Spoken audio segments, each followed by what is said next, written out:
escucha bien? Sí. Vamos a comenzar con la clase, ¿sí? El día de hoy, ¿están viendo ahí las diapositivas?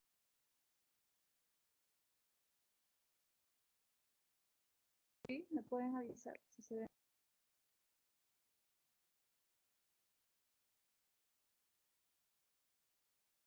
Buenos días, ¿cómo estás, Gabriel? ¿Se pueden ver?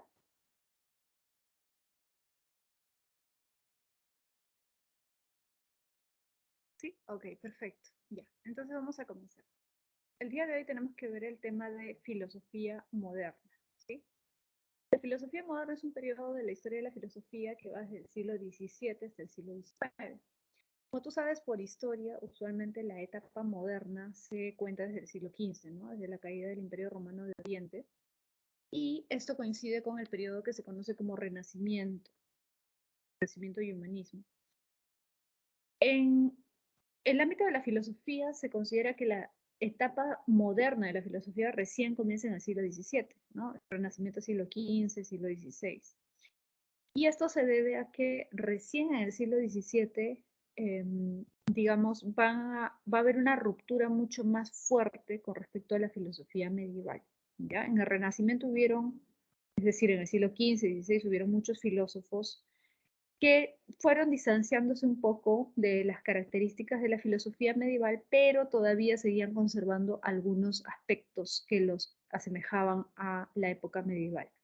En cambio, en el siglo XVII va a surgir un filósofo muy importante que es Descartes, que sí va a tomar bastante distancia. Luego vamos a ver por qué. ¿Qué es lo que hace que Descartes sea considerado el padre de la filosofía moderna?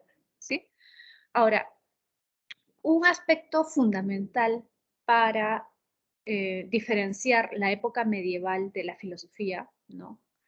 Y la época moderna de la filosofía es la separación, independencia de la razón frente a la fe, es decir, de la filosofía frente a la religión. Como tú sabes, la filosofía medieval, la época medieval en general, fue una época ligada a la fe religiosa, ¿no? Todo se fundamentaba en la Biblia y en la creencia en Dios. En cambio, eso va a cambiar radicalmente en la época moderna de la filosofía. En la filosofía moderna, la razón va a ser el fundamento de todo conocimiento, como vamos a ver luego. Entonces, el tema fundamental es el conocimiento, ¿sí? El tema, digamos, que todos los autores que vamos a ver hoy día tocaron como punto de partida, digamos, para abordar otros temas, porque también obviamente se interesaron por otros temas, ¿no?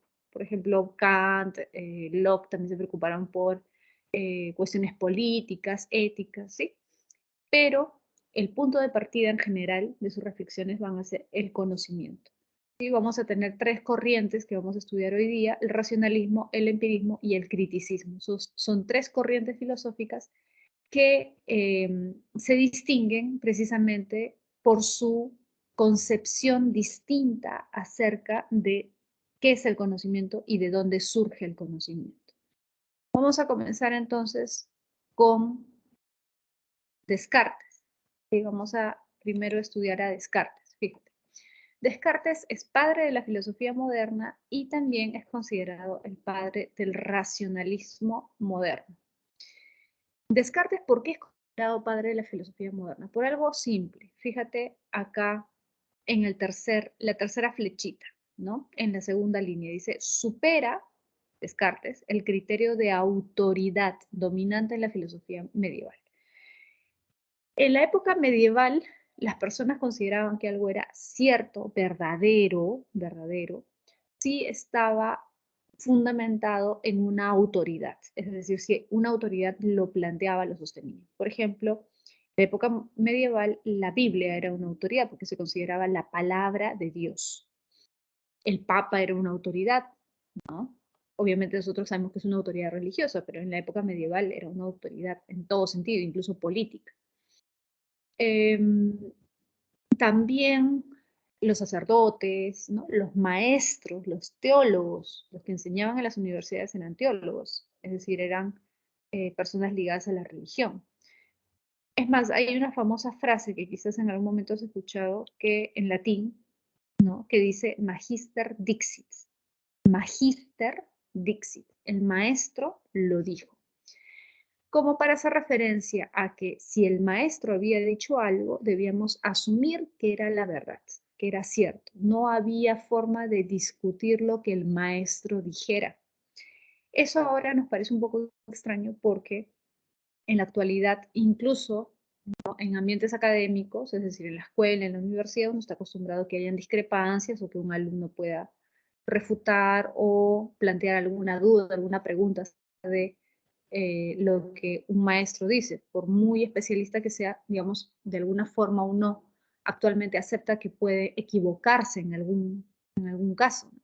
Pero en esa época era mucho más cerrado, ¿no? Era más difícil que pensar que el maestro pudiera equivocarse, porque el maestro era un experto en la Biblia, por ejemplo, un experto en Aristóteles. Aristóteles también era considerado una autoridad intelectual, ¿no?, al que no se le podía refutar, ¿no?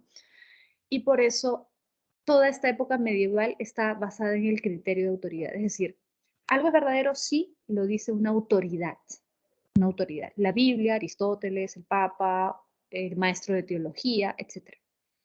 Pero esto lo va a criticar radicalmente Descartes. Va a decir, ¿pero por qué? ¿Por qué asumimos la verdad de algo simplemente porque lo dice alguien? Esa persona puede equivocarse, ¿no? ¿Por qué mejor no usamos otro criterio? Fíjate, en la primera flechita de abajo. Él propone un nuevo criterio para determinar si algo es verdadero o no, el criterio de certidumbre. Es decir, yo solamente, va a decir Descartes, puedo afirmar que algo es verdadero si yo tengo certeza de eso. Certeza. Y por eso se llama criterio de certidumbre. Pero ¿cómo alcanzo la certeza? Ese es el gran problema. ¿Cómo puedo estar seguro de que algo es verdadero? Bueno, Descartes es un racionalista. La certeza para Descartes no se alcanza por medio de la experiencia, sino por medio de la razón. La razón es la única fuente 100% fiable para llegar a estar seguros de que algo es verdad, ¿sí?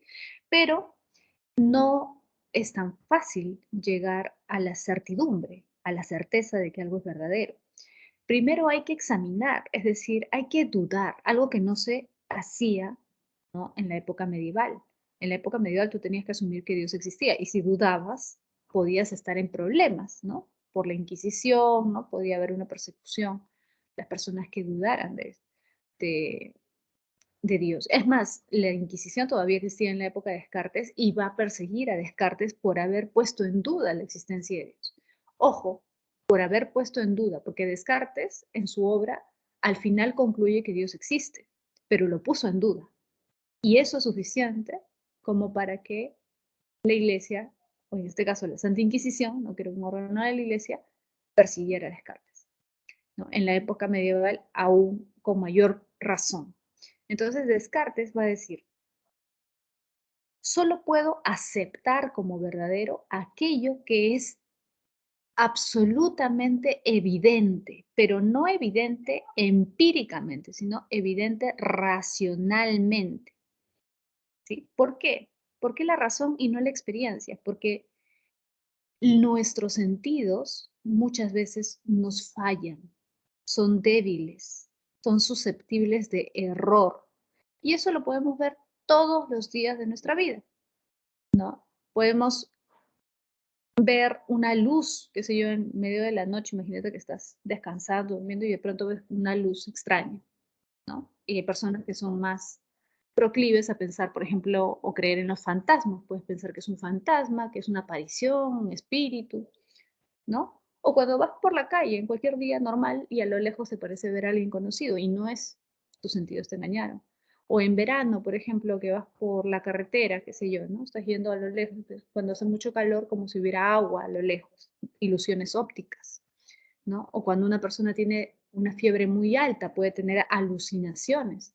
Entonces, ¿cómo podemos confiar en nuestros sentidos si los sentidos muchas veces nos fallan, ¿no? Muchas veces se equivocan. Entonces, los sentidos, la experiencia, no es una fuente fiable, no podemos estar seguros, no podemos sacar certeza de la experiencia. ¿Te das cuenta? De lo empírico. ¿De dónde podemos sacar una certeza? De la razón, solo de la razón. Ahora, como ya te dije, en la época medieval tú no podías poner en duda ciertas cosas, por ejemplo, la existencia de Dios.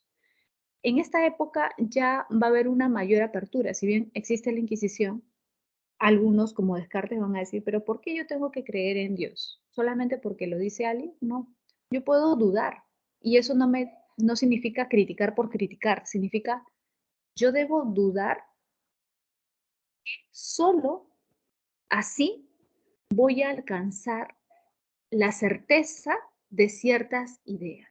Entonces, él pone en duda todo, pero fíjate, es una duda metódica, no es una duda por dudar. Él no es un escéptico, es decir, no es alguien que va a decir al final, bueno, no creo en nada, no hay ninguna certeza de nada, no.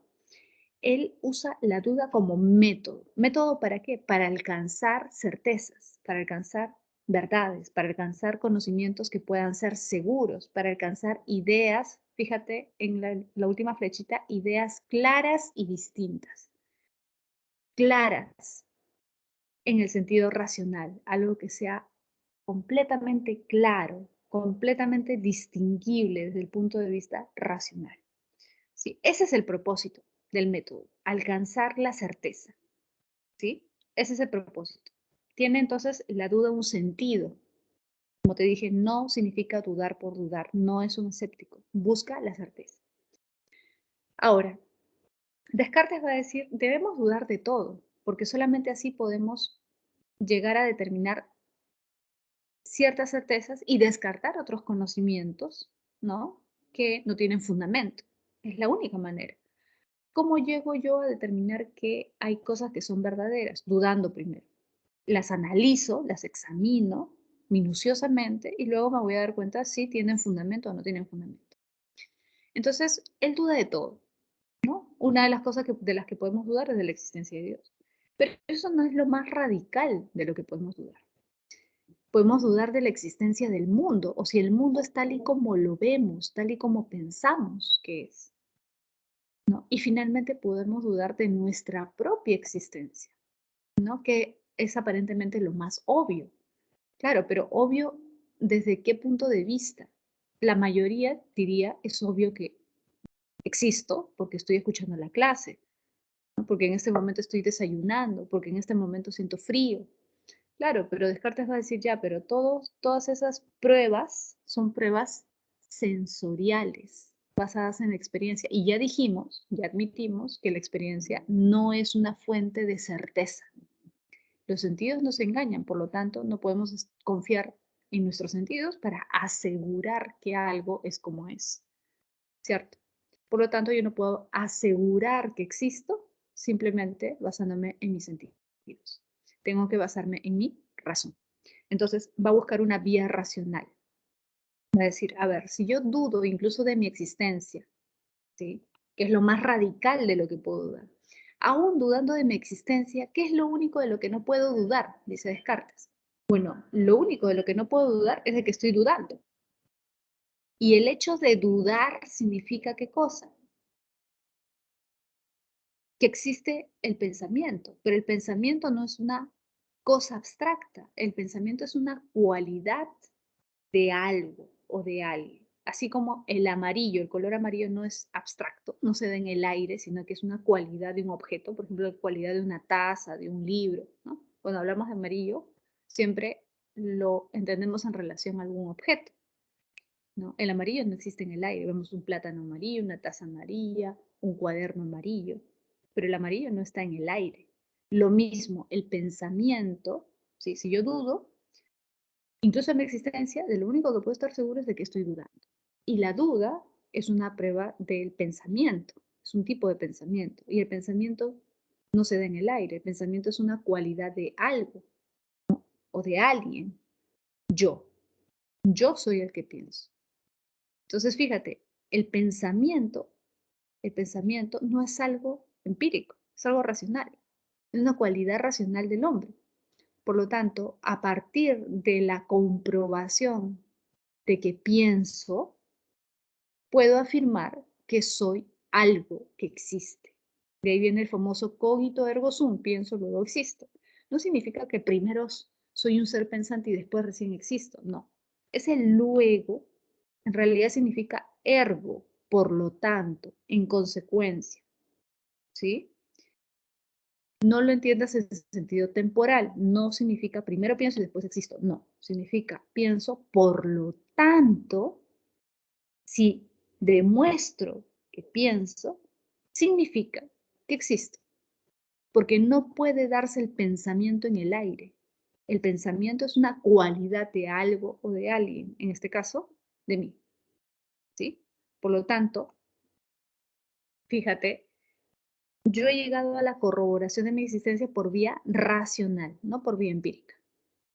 ¿Es posible llegar a certezas por vía racional? Sí, dice Descartes. Es más, solamente se puede alcanzar certeza por vía racional, solo por vía racional. Por eso es racionalista. ¿Sí? Ahora, vamos a pasar a la siguiente diapositiva. Fíjate, Descartes también habla de 3 clases de ideas. ¿Sí? Ideas adventicias, facticias, innatas. ¿Sí?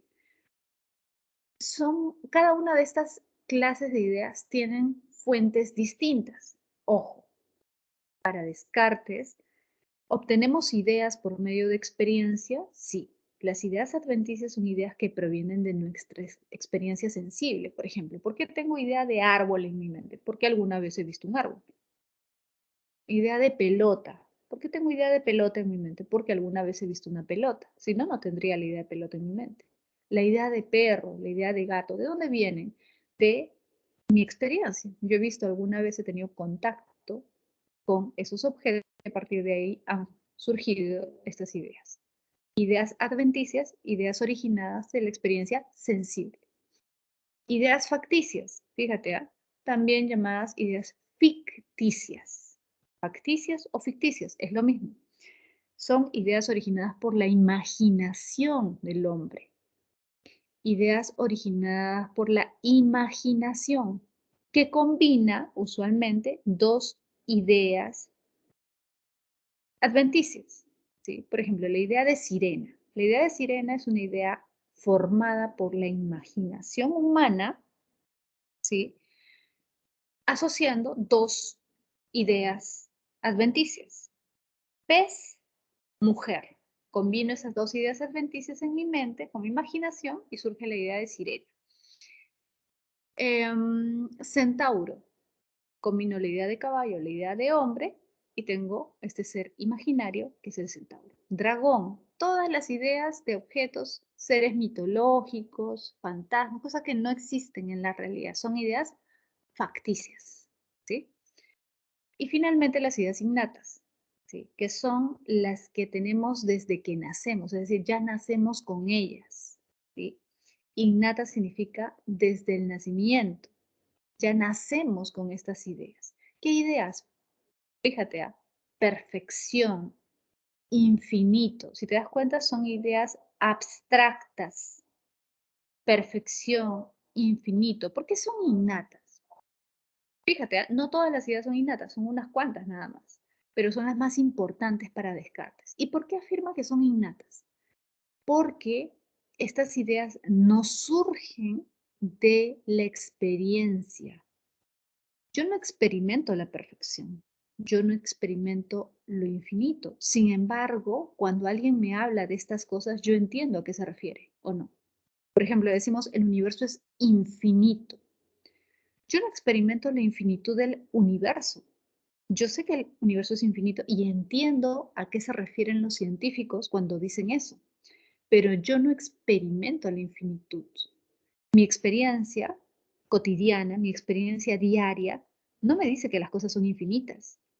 En mi experiencia cotidiana yo no encuentro pruebas de la infinitud del universo, no, al contrario. En mi vida cotidiana yo encuentro la experiencia de lo finito, ¿sí?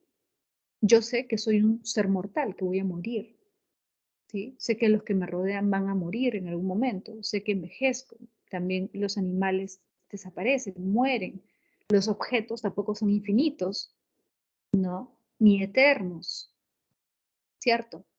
pueden desaparecer porque son materia, pueden degradarse, corromperse. La perfección tampoco yo experimento en mi vida cosas imperfectas, ¿no? Hay cosas más bellas que otras, probablemente más bonitas que otras, pero perfección, no experimento perfección en mi día a día. La eternidad, el universo es eterno, desde cierto punto de vista sí, pero yo experimento eso en mi vida cotidiana, no. Entonces, si no experimento eso, si no viene de la experiencia, ¿de dónde viene? Bueno, Descartes va a decir, debemos asumir que nacemos con esas ideas, que ya hemos nacido con esas ideas. Pero, ¿cómo han estado en mi mente desde mi nacimiento? ¿Cómo así han surgido? Bueno, lo que va a decir Descartes es, bueno, la única explicación, ¿no? Porque solamente una idea de perfección puede originarse perfecto. Solamente la idea de lo infinito puede ser originado por algo infinito. La única explicación es que haya un ser con estas características, perfección, infinitud, eternidad, etcétera, que haya dejado su huella en nuestra mente y gracias a eso podemos pensar estas ideas. Y algo con esas características, evidentemente, solo puede ser un ser superior, solo puede ser algo infinitamente superior al hombre, ¿no? Que nosotros le llamaremos Dios, ¿no? Porque es lo único que nosotros tenemos en mente que puede tener esas características. Bien, ahora, eso también está relacionado con 3 clases de sustancias, fíjate. Sí, 3 clases de sustancias. El hombre, por ejemplo, es una combinación de 2 sustancias, las 2 primeras que están ahí, sustancia pensante y sustancia extensa. ¿Sí? Extensa, ¿por qué? Fíjate en la segunda, porque el hombre tiene cuerpo. La sustancia extensa es cualquier cuerpo o extensión. Animal, una planta, un mueble, ¿no? El cuerpo humano es materia, tiene extensión, tiene movimiento, reposo, ¿sí? Se rige por las leyes de la física, ¿sí? Son sustancias extensas, todo lo que existe materialmente en el mundo. Pero hay una gran diferencia entre el hombre y todas las demás sustancias extensas, ¿no? Hay una diferencia. El hombre tiene otra sustancia pensante. El hombre no solamente es cuerpo, también es pensamiento. El hombre también juzga, razona, quiere, imagina, siente. Ojo, siente no en el sentido empírico, ¿sí? Sino en el sentido de las emociones, de los sentimientos, ¿sí? Acá alguien podría decir, bueno, profesora, pero también los animales que no son sustancia pensante porque no son racionales, sienten. Bueno, para Descartes no. Para Descartes los animales eran como máquinas, ¿sí? Entonces Descartes creía que el único que juzga, razona, quiere en el sentido de voluntad, de desear algo, ¿no? Imagina y siente en el sentido de los sentimientos, es el hombre. Y eso es gracias a la res cogitans o al alma, ¿sí? En el alma reside el atributo o esencia del hombre que es el pensamiento, que le permite realizar todas estas actividades, juzgar, razonar, querer, imaginar, sentir, ¿sí? Pero hay una tercera sustancia que trasciende estas dos, que trasciende lo material y trasciende incluso la sustancia pensante del hombre. Es la sustancia divina, res infinita, que es la idea de perfección que mencionamos hace un momento. Dios, Dios, ¿sí? Esas son las 3 sustancias fundamentales para Descartes, ¿sí? Ahora, fíjate lo que dice ahí abajo. Nuestra idea de Dios implica la existencia necesaria y eterna. Por tanto, la conclusión manifiesta es que Dios existe. ¿Qué quiere decir esto? A ver, te lo voy a explicar sencillo. La primera sustancia de la que podemos tener certeza, seguridad, que podemos decir sí, existe, es la sustancia pensante. Lo dijimos hace un momento, cogito ergo sum. Yo puedo dudar de todo, de lo único que no puedo dudar es de que estoy dudando. Y el hecho de que esté seguro de que estoy dudando significa que pienso, que soy algo. Fíjate, ¿eh? Sustancia pensante. Eso es lo primero de lo que yo puedo estar seguro. De mi cuerpo no tanto, porque mis sentidos me engañan. Yo no puedo saber si mi cuerpo existe o no existe, al menos inicialmente, pero lo que va a decir Descartes es, lo que yo puedo estar seguro es que pienso, que soy algo que piensa, de mi yo, sujeto. Ahora, también a partir de mi pensamiento me doy cuenta, ya dijimos, que tengo ciertas ideas que no provienen de la experiencia, como la perfección, la infinitud, la eternidad, ¿cierto? Ahora, ¿de dónde provienen estas ideas? Ya dijimos, ¿no? La única explicación es que haya un ser que haya puesto esas ideas en mi mente. De esa manera demuestro racionalmente, no empíricamente, porque a Dios no se le puede probar empíricamente, racionalmente que hay una sustancia divina, que existe Dios. Segunda cosa que he demostrado, Dios, porque solamente Dios puede implicar la existencia de algo eterno, infinito, perfecto. ¿Sí? ¿Y cómo demuestro la tercera sustancia, la sustancia extensa? Bueno, si Dios existe y Dios es perfecto, debe tener todas las cualidades positivas, no negativas, positivas. Y si Dios tiene todas las cualidades positivas, Dios debe ser bueno. Y si Dios es bueno, supongamos que el mundo no existe, que vivo engañado, que es una ficción como Matrix, ¿no? ¿Sí? Pero si Dios existe y es bueno, ¿permitirá que yo viva engañado? Es decir, ¿permitirá que el mundo no exista o será que sea una ficción y que yo viva imaginando que el mundo existe cuando no es así? Obviamente no. Si Dios existe y es perfecto y es bueno, entonces el mundo no puede ser un engaño, no puede ser una ficción. El mundo debe existir, debe ser real. Entonces, la prueba de que existe el mundo, la sustancia extensa, todos los cuerpos que me rodean, es Dios. De esa manera, él ha demostrado, por decirlo así, racionalmente la existencia de las tres sustancias fundamentales que existen. ¿Sí?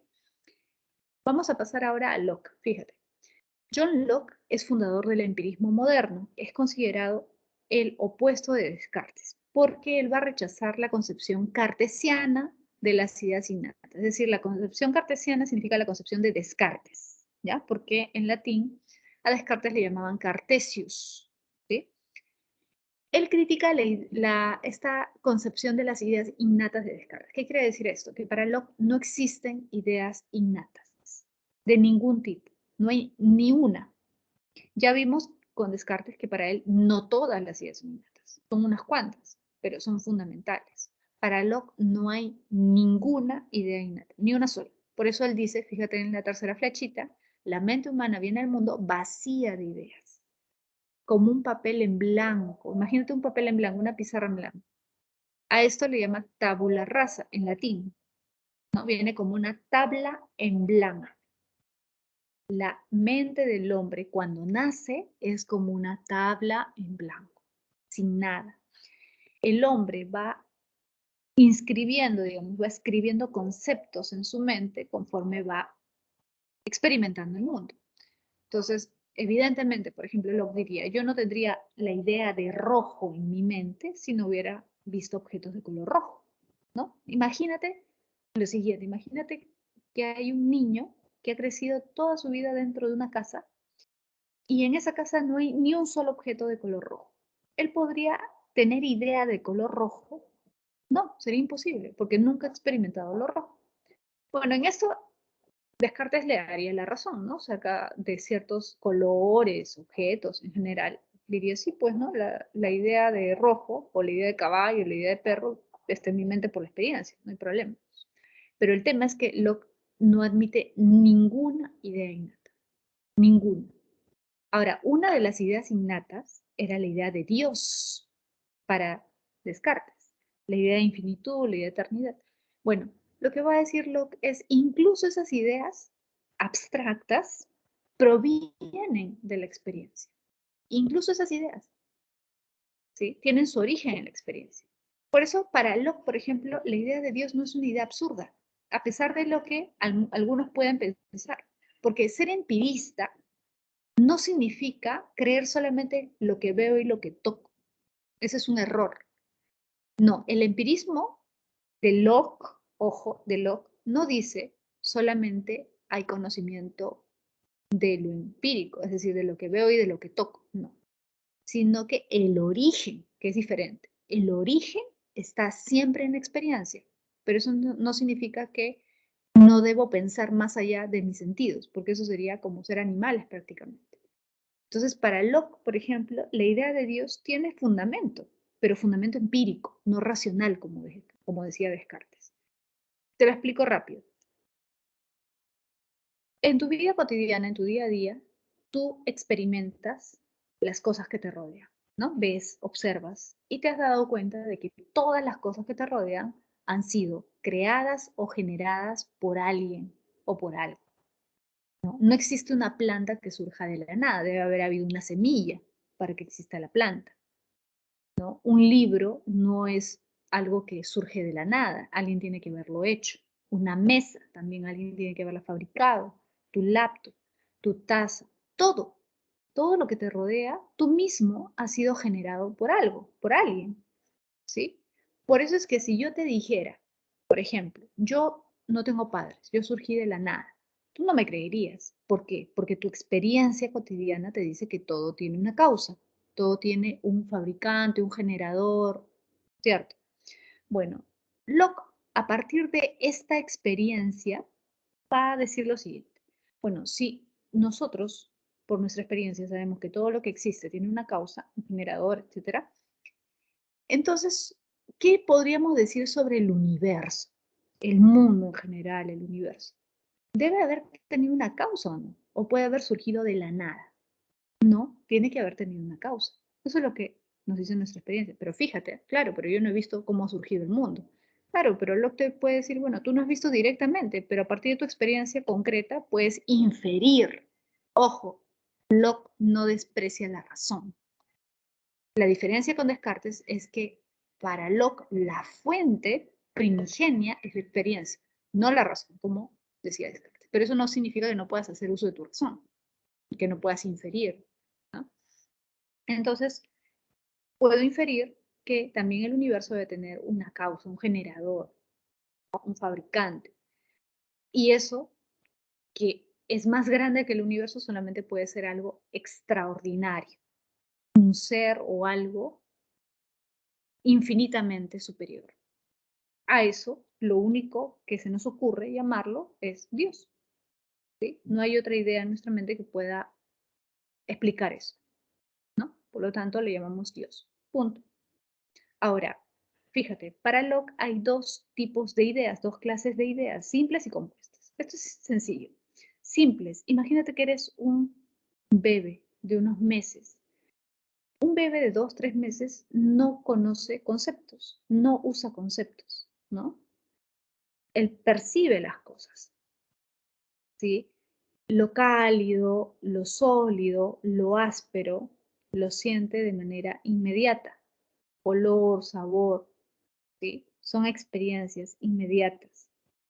Por eso un niño, por ejemplo, no tiene el concepto de mamá, ¿sí? No puede tener el concepto de mamá. ¿Sí? Conoce a su mamá intuitivamente, digamos, pero a partir de ciertos aspectos, ¿no? Como el olor, la calidez, ¿no? Cosas de ese tipo.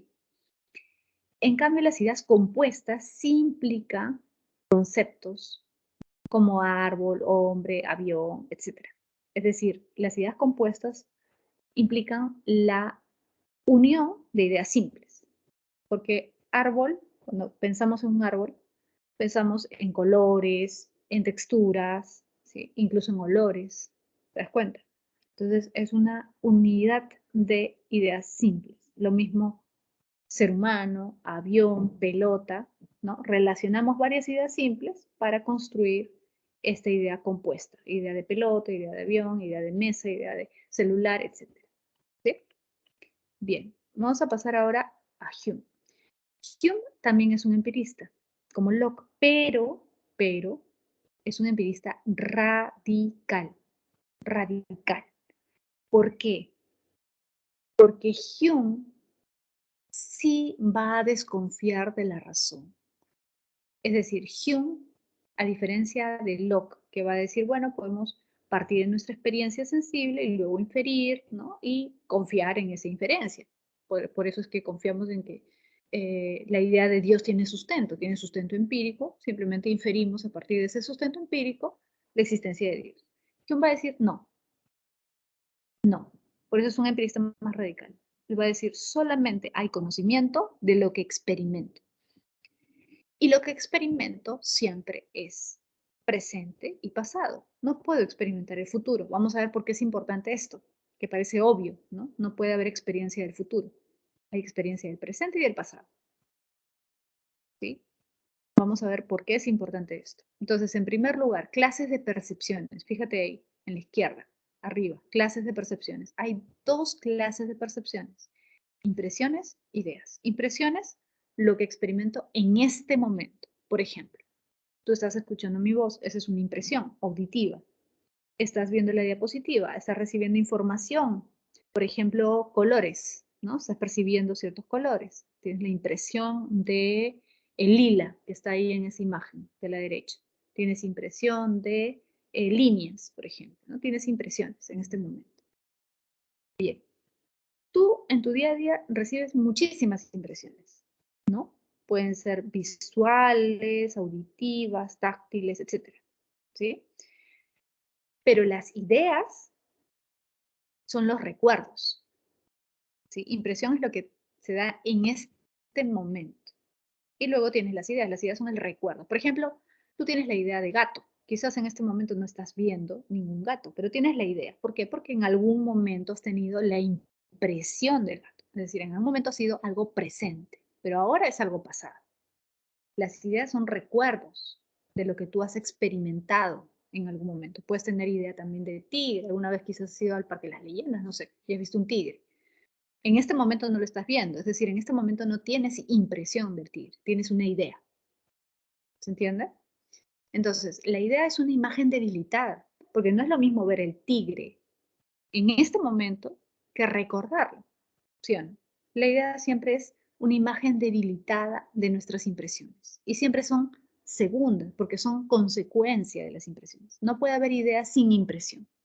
En esto, digamos, hay cierta relación con lo de Locke, ¿no? Que no hay ideas en nuestra mente que no provengan de nuestros sentidos, ¿verdad?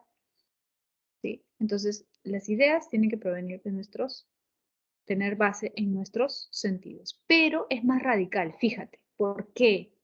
¿Por qué es más radical? Porque Locke admitía la idea de Dios. De Dios. Hume le diría a Locke, oye Locke, ¿pero tú has visto a Dios? Locke diría, no, pero lo puedo inferir por mi mente. No, pues, no, error. El conocimiento solamente se puede basar en tu experiencia directa, en lo que, o sea, tú solamente puedes afirmar que algo existe y que una idea es válida si es que es un recuerdo de algo que tú has percibido. Pero si no lo has percibido, esa es una idea absurda. Entonces, para Hume, la idea de Dios es una idea absurda, porque no se basa en una impresión. ¿Me entiendes? Por eso es radical. Por lo tanto, no existe ningún tipo de idea innata, obviamente, en esto también concuerda con Locke, ¿no? Pero si te das cuenta es más radical, porque él diría, bueno, ideas de inferencias, no, eso es absurdo. Las ideas son recuerdos de nuestras impresiones. Por lo tanto, todo conocimiento se basa en nuestra experiencia directa. Si una idea no se basa en la experiencia de algo, o sea, no se basa en una impresión que yo he tenido, entonces es una idea absurda, ¿sí? La idea de Dios para Hume es absurda. Ahora, ¿cómo critica? Fíjate, él también critica las ideas de causa y sustancia, que están acá. La crítica a la idea de causa y sustancia. ¿A qué se refiere esto? Bueno, cuando él critica la idea de causa o de causalidad, que es lo mismo, ¿ya? Causa o causalidad. Él en parte está criticando, por ejemplo, lo que decía lo que explicamos hace un momento. Como vemos que todo tiene una causa, que todo ha sido generado por algo, ¿no? Podemos inferir que Dios existe porque el mundo también tiene que haber sido generado, creado por alguien. Bueno, Hume va a decir, ¿pero por qué? Lo que le diría, no, es que sí se basa en la experiencia, ¿no? Hume diría, no. ¿Por qué se basa en la experiencia? No se basa en la experiencia, porque tú estás haciendo una inferencia. El hecho de que todo lo que tú hayas visto tiene una causa, ¿significa necesariamente que el universo debe tener una causa? No, eso es algo que tú te estás imaginando. Te pongo otro ejemplo. En la ciencia en general, ¿no? Lo que usualmente hacen los científicos es descubrir leyes. ¿no? Las leyes parten de la observación de fenómenos. Vemos que un fenómeno se repite siempre, ¿no? Cada cierto tiempo, y decimos, bueno, es una ley, es algo que se va a cumplir siempre. Bueno, pero ¿realmente es así? Hume diría, no.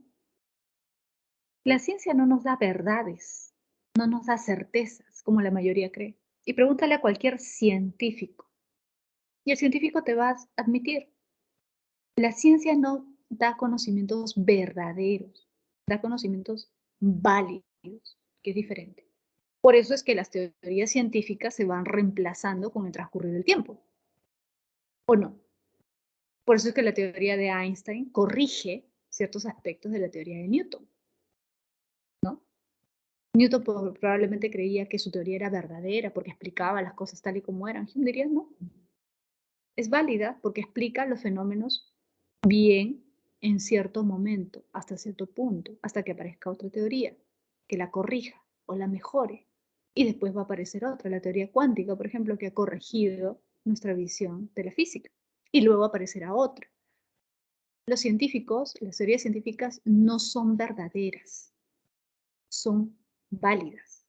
Es decir, permiten entender, explicar fenómenos, ¿sí? Pero hasta cierto punto. No explican las cosas tal y como son. No son explicaciones definitivas, no.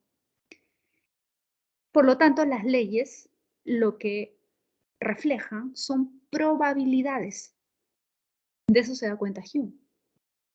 Tú no puedes decir, porque has visto que un fenómeno se ha dado 1, 2, 3, 4, 5, 10 veces, 1000 veces, que la siguiente vez va a ser igual. No puedes afirmarlo.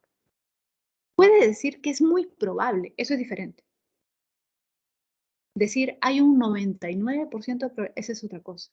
Pero no puedes decir así va a ser. Por algo muy simple, porque la experiencia se basa en lo que tú ves en el presente y lo que has visto en el pasado. Lo que dijimos hace un momento, recuerda. ¿Hay experiencia del futuro? No, yo no experimento el futuro. El problema precisamente de la ciencia es que trata de predecir. ¿Predice la ciencia? Sí, en muchos casos predice correctamente, pero eso significa que siempre va a poder predecir. ¿Siempre va a ocurrir lo que predice? No, eso no. Hay una probabilidad muy alta de que ocurra como lo dice, como lo predice, pero no es una verdad absoluta. ¿Te das cuenta? Entonces, ¿qué nos hace pensar? Vamos a poner un ejemplo muy simple. Imagínate una bola de billar blanca y una bola de billar negra. Que siempre que la bola de billar blanca choque la bola negra se va a mover. ¿Qué nos hace pensar eso? Bueno, el hecho de que lo hemos visto 1, 2, 3, 10 veces, 100 veces, nos hace suponer que la siguiente vez también va a ocurrir. Entonces, ¿en qué se basa? Se basa en el hábito. Fíjate en la última línea, el hábito y la costumbre. El hecho de haberlo visto tantas veces nos hace pensar que siempre va a ser así, pero eso no es cierto. Hay una alta probabilidad, pero no es cierto. Cierto significa seguro, 100%. No. Y la crítica a la idea de sustancialidad, o la crítica a la idea de sustancia, que es lo mismo, recuerda lo que decía Descartes, hay tres sustancias, sustancia pensante, sustancia extensa y sustancia infinita, Dios, ¿no? ¿Sí? Esto, va a decir Hume, también es un absurdo. Porque yo no percibo sustancias. Acuérdate que él se basa en la percepción, lo empírico. Yo no percibo sustancias. A ver, ¿a Dios lo percibo? ¿Sustancia infinita lo percibo? No, no lo percibo. ¿Sí? Incluso la idea de hombre. ¿Qué es eso? ¿No? Lo que llamamos, ¿cuál es la esencia del hombre? El pensamiento. ¿Yo percibo eso? No.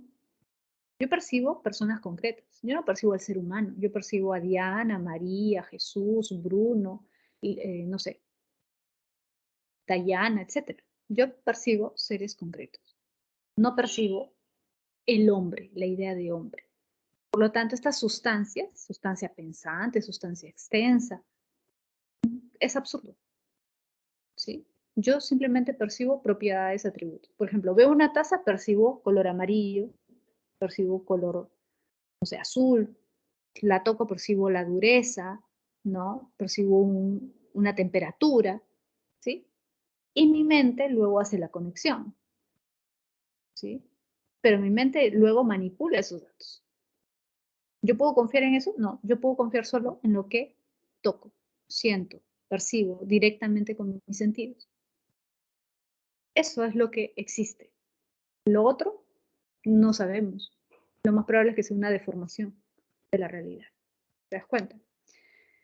Bien, vamos a pasar ahora a Kant. Fíjate, Kant es el fundador de una corriente conocida como criticismo. El criticismo es una corriente que trata de conciliar, digamos, o de unir, sintetizar el racionalismo y el empirismo. Este término, criticismo, yo sé que es un poco raro, ¿no? Pero viene del título de su obra más conocida, La crítica de la razón pura. Sí, la crítica de la razón. ¿Y qué hace en esta obra, en este libro? Bueno, lo que hace es criticar tanto al racionalismo como al empirismo. Los critica, pero también reconoce en qué sentido están en lo correcto. ¿Sí? Él inicialmente era un racionalista. ¿Sí? Él era racionalista, pero luego al leer las obras de los empiristas se dio cuenta de que también tenían algo de razón. Y por eso lo que él va a tratar de hacer es tratar de unir estas dos corrientes. Las va a criticar, pero también las va a tratar de unir. Por eso es una síntesis, ¿sí? De racionalismo y empirismo. Ahora, ¿qué es lo que va a hacer él? Bueno, por un lado, le va a dar la razón a los empiristas, ya dijimos, ¿no? Va a decir, bueno, la razón no puede descubrir todo, como creía Descartes, ¿no? Descartes creía que la razón era suficiente, la única fuente confiable de conocimiento, es la única que me puede dar certezas. No, eso no es así, porque solo yo puedo usar mi razón si tengo digamos, un objeto con el que trabajar. Y el conocimiento de ese objeto, el conocimiento inicial, digamos, se da a través de los sentidos. Es decir, mis sentidos recogen la información del mundo sensible y luego mi razón procesa esa información. ¿Entiendes? Entonces mi razón es como un procesador, ¿no? Que procesa la información que mis sentidos extraen del mundo sensible. Sin mis sentidos, no tendría información. Y sin mi razón, no podría ordenar esa información. Por lo tanto, ambos son importantes. Ambos se necesitan, la razón y los sentidos, la razón y la experiencia. ¿Entiendes? Entonces, la razón no puede todo. ¿Sí? Y la experiencia, los sentidos solos tampoco pueden todo, como decía Hume. Si solamente me baso en mis sentidos, pues sería como un animal. La ciencia muchas veces enfatiza el lado empírico de la ciencia, pero la ciencia no sería posible sin el aspecto racional, ¿no? Es algo fundamental en la ciencia, universalizar, generalizar, es algo fundamental en la ciencia. Si no, no podríamos tener conocimientos científicos. Precisamente de eso se da cuenta Kant y eso le critica Kant a Hume. Hume nos dice que solamente podemos confiar en lo que percibimos inmediatamente. Si hacemos eso, vamos a ser como animales. Los animales también tienen sentidos, igual que nosotros. Pero ellos, ¿por qué no hacen ciencia? Si el animal también experimenta el mundo, ¿por qué no hace ciencia? Porque no tiene razón. Porque es la razón la que le da forma, orden a esos datos empíricos. Es la razón la que ordena, la que le da sentido, la que crea leyes. Fíjate, las leyes no son parte de la naturaleza, son una invención humana. ¿Sí? Entonces, todas estas capacidades que permiten ordenar los datos que nos dan los sentidos son las categorías. Eso que está ahí en la tercera flechita. Las categorías configuran y ordenan los datos que nos dan nuestros sentidos. Ordenan el mundo, le dan un sentido, una coherencia. Permiten que nosotros entendamos leyes científicas. ¿Sí? Todos estos conceptos que son abstractos provienen de las categorías de la razón. Todo esto que Hume decía son inventos. Bueno, Kant diría sí, en buena cuenta sí, pero sin esos inventos, sin esas digamos, ideas que no son experiencia efectivamente, no podríamos darle un orden al mundo. No entenderíamos. Simplemente percibiríamos como animales, nada más. Ahora, fíjate en la cuarta línea, dice, la participación preponderante del sujeto en la configuración del conocimiento es lo que se ha denominado como giro copernicano. A ver, esta es una de las partes que a veces muchos no logran entender muy bien. ¿A qué se refiere? A ver, giro copernicano. Obviamente se refiere a Copérnico, ¿no? ¿Cuál fue el gran descubrimiento de Copérnico? Fue el plantear que no es la Tierra el centro, sino el Sol. Que no es la Tierra el centro del universo, no es que el Sol gira alrededor de la Tierra, sino al revés, la Tierra gira alrededor del Sol. Obviamente nosotros ahora sabemos que eso es el sistema solar, que hay más cosas, ¿no? Pero en la época de Copérnico básicamente se habla del sistema solar, ¿no? Entonces, él fue el primero en decir que el Sol es el centro y que la Tierra gira alrededor, no al revés. Ahora, esta idea del giro, la revolución copernicana, Kant lo usa como una analogía con lo que él hace, ¿no? Tú sabes lo que es una analogía.